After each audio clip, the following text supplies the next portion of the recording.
Hey everyone, Coach Lee here, looking to bring you another video to help you with your ultra running. And today I wanted to just go through a little bit of periodization or programming. In the last few videos that we've done, I've covered strength training, I've covered nutrition in training, and I've also broken down how to build endurance and also the key training runs that you need as an ultra runner.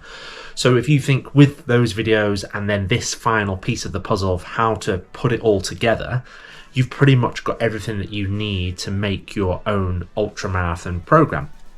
Especially if you go back through some of my building ultra runner videos where I was tracking my progress as I was training for my first 50k race, or first 50k race.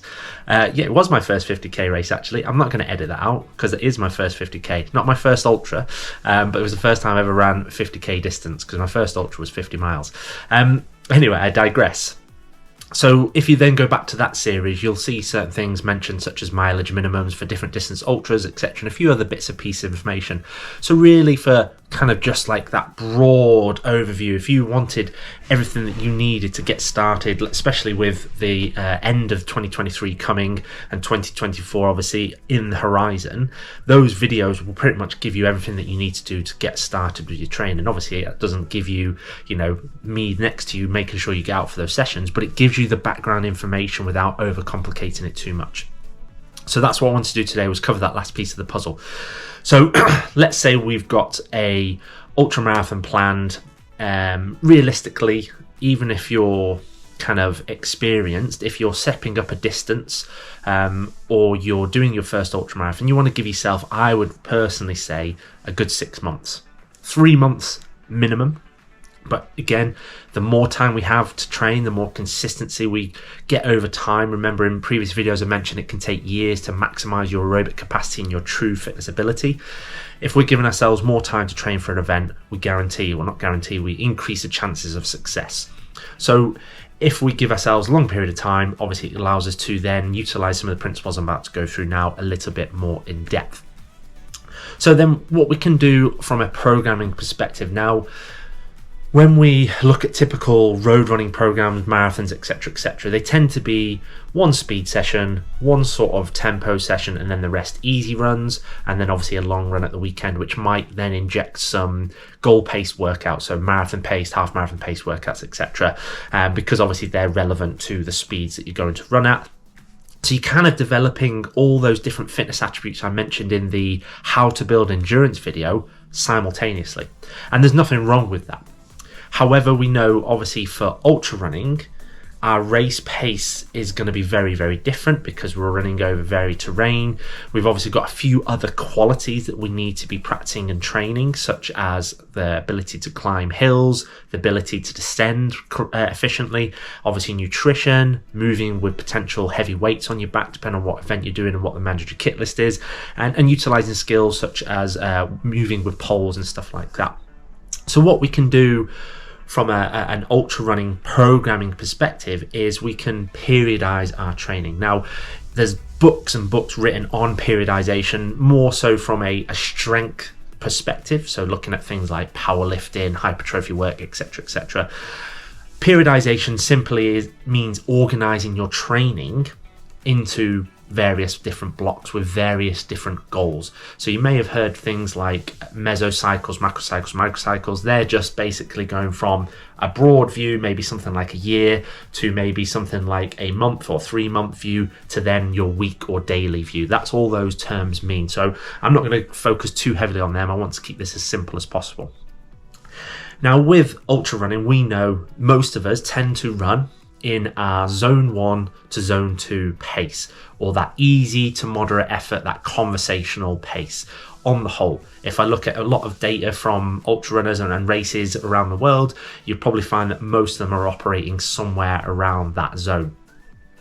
So we know that obviously from a specificity standpoint, i.e. preparing specifically for an event, that's obviously going to be the majority of our training to make sure, one, we're able to handle that pace over longer distances, and two, so that we're obviously preparing our specific energy systems and energy conversion systems at that specific pace. But that doesn't mean that we don't want to utilize speed work or develop VO2 max or develop lactate threshold. Again, go back to that video of how to build endurance just to get a bit more insight into that. I don't want to go over that ground here. So we can utilize some of those key training runs that I mentioned in the other video, such as your running intervals, your tempo intervals, or continuous tempo work, to develop those attributes of fitness. And we can use a few basic programming principles to assist with how to construct that program. Principle number 1, develop the least specific attributes of fitness to your goal event, furthest away from the event, and the most specific attributes closest to the event. So all that simply means, let's say we've got a 6-month period, we may dedicate those first 2 months or so of training to things like VO2 max or lactate threshold, and then as we progress, we then dedicate more of that training and bias that training more towards endurance or that easy to moderate effort type of training. Another principle that we can utilize is developing our weaknesses furthest out from the race and developing our strengths closest to the race, because obviously weaknesses potentially take a longer time to develop, so therefore we want to give ourselves a bit more time to doing that. So that's where we could look at things like the ability to climb hills. If you're rubbish at climbing hills, you want obviously some more exposure to that furthest out from race. Yes, you'll obviously need some of that closer to the race because you may be running on a hilly route, but it just gives you more and more exposure, therefore ability to get better at that particular weakness. Other than that, the only other principle that we need to understand with training for an ultra is obviously we want to increase volume gradually over time so that we peak just before our taper phase, and again refer to those mileage minimums. So obviously trying to hit a certain amount of volume, a certain amount of time before your taper period, and you have yourself a program.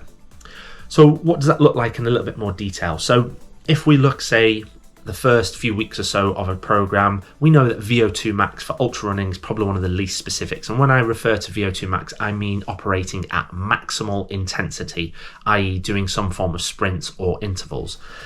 No, it's not that they're not useless for ultra running, it's just that they're not really going to help with actual performance on race day. They might give you some ability to improve other attributes of fitness, but they're not necessarily going to massively help you on race day. So we could develop them furthest out. And we know the higher intensity training also means that we need less exposure to it. So you may look at doing a VO2 max block for perhaps 3, maybe 4 weeks. And because we're doing a little bit more of a bias towards that fitness attribute, we could then focus on doing 2 and even 3 running interval sessions. So running intervals, like I said in my last video, anything that's RPE 10 out of 10, that maximal effort for the duration that you're doing it for.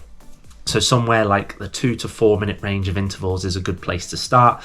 And as I said, you could do 2 or 3 of those and even just build up over that series of weeks. It could be that week 1 is just 1 speed session with the rest coming from that easy to moderate effort running.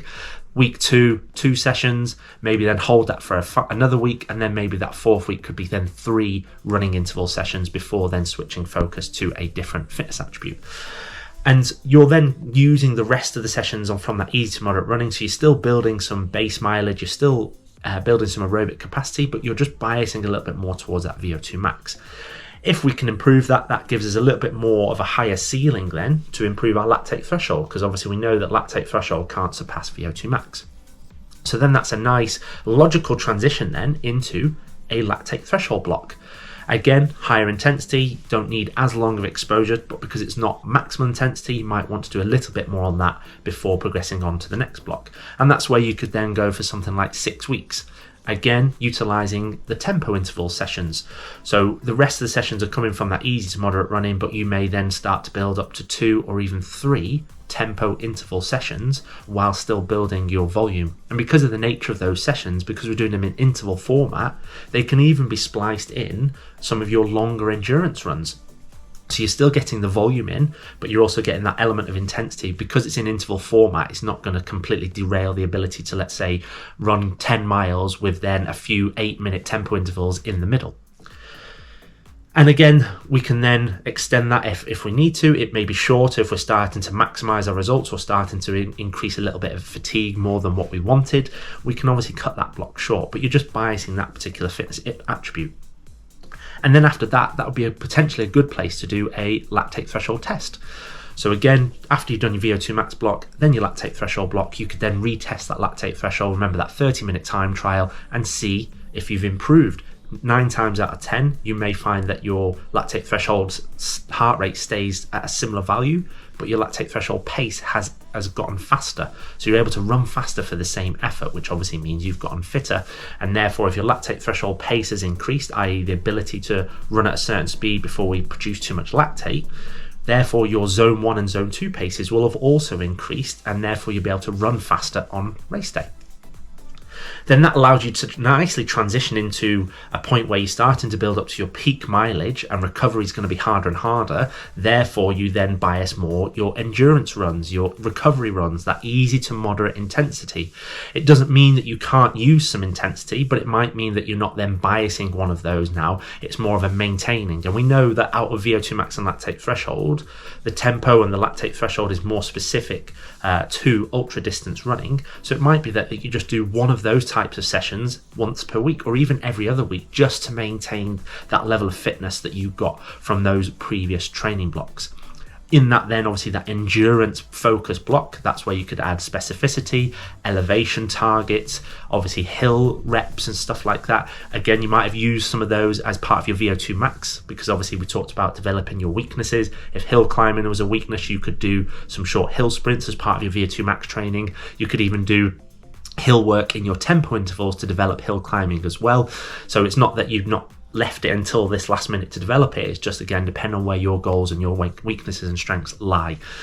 And then that will take you nicely up to your peaking phase, your peak mileage, then you go into your taper, and then you're ready for race day.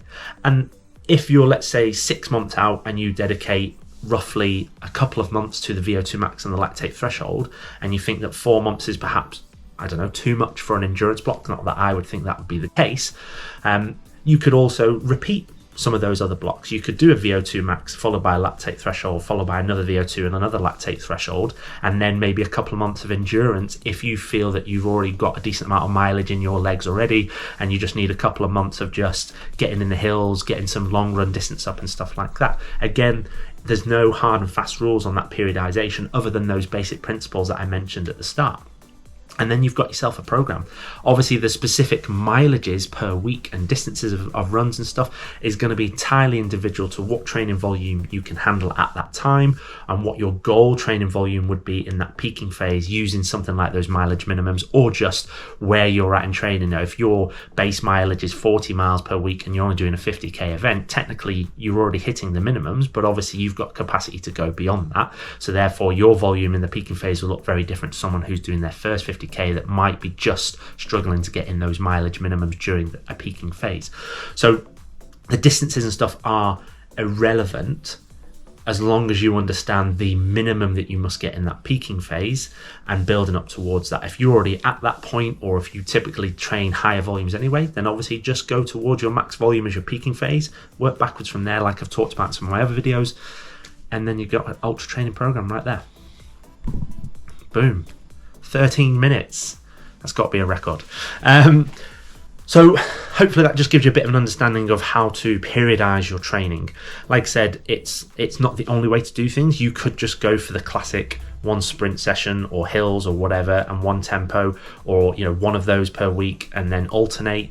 It's entirely up to you. But what I like about periodization, and that's the kind of training that I use of all my athletes, is it allows us to really see some big improvements in fitness in a shorter space of time, which obviously is a good confidence boost. And then it means you're going into your endurance block as fit as possible, which obviously we know is the foundational principle of ultra training. Is fitness is the most important factor, which obviously allows us then to also handle more mileage. Being fitter makes you more resilient, more robust, and allows you to handle more volume. And we know that mileage matters most when it comes to just training in general.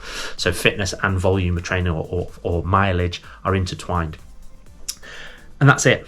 I'm not going to blab on anymore. If you've got any questions on that, you want me to expand upon anything, please let me know in the comments below. Like and subscribe as always. I really appreciate everyone that comments on these videos and asks questions. I love that stuff. Please keep them coming. You've got my email, lee@ultramarathonccoach.co.uk. if you want me to answer any questions via email, I'm more than happy to. And then if you want to get my free weekly coaching emails. Again, the link is in the description for that. All right, just hand over your email and I'll send you emails every week. No fluff, no sales, marketing or anything like that, just general help and coaching. If you do want to take things a little bit further and get some actual bespoke coaching from me, then check out my Break Your Boundaries Ultra Running Club. Again, the link is in the description for the video to have a look at that and sign up to that. I'm about to run a promotion on my Instagram, which is going to allow 10 free spots for the rest of December to my online ultramarathon club for life. Okay, just because I believe in the product so much and I want to help people so much, it's kind of my Christmas gift, as it were. So I'm opening up 10 free spots to the club over December. So if you don't follow me on Instagram already, again, the link for that is in the description below. So just keep your eye out for the post on that, where I'll be allowing people to jump in there for free. Cool. Thanks again for watching, and I'll catch you next week.